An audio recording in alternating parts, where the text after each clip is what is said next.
السلام علیکم every one, میں ہوں محمد ندیم۔ آپ دیکھ رہے ہیں میرا YouTube channel M Hero Boss. Dear student, آج ہم پارٹ آف اسپیچ کلام کے اجزاء، کلام کے حصوں کے بارے میں جانیں گے۔ فرسٹ نمبر پر ہمارے پاس آ جاتا ہے نون، اسم۔ کسی شخص، جگہ یا چیز کے نام کو اسم کہتے ہیں۔ سیکنڈ نمبر پر ہمارے پاس آ جاتا ہے پرونون، اسم ضمیر۔ ایسا لفظ جو کسی اسم کی جگہ پر استعمال ہو، اسم ضمیر پرونون کہلاتا ہے۔ تھرڈ نمبر پر ہمارے پاس آ جاتا ہے ایڈجیکٹو، اسم صفت۔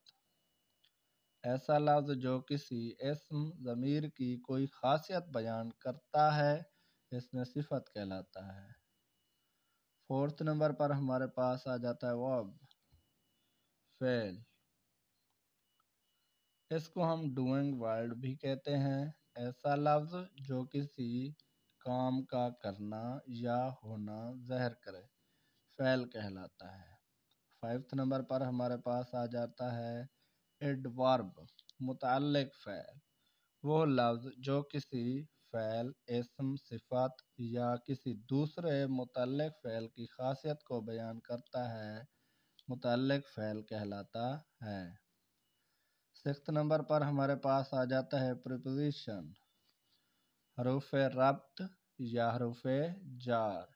ایسا لفظ جو اشیاء کے درمیان جگہ یا مقام کا تعلق ظاہر کرتا ہے، حروف جار کہلاتا ہے۔ سیونتھ نمبر پر ہمارے پاس آ جاتا ہے کنجکشن، حروف عطف۔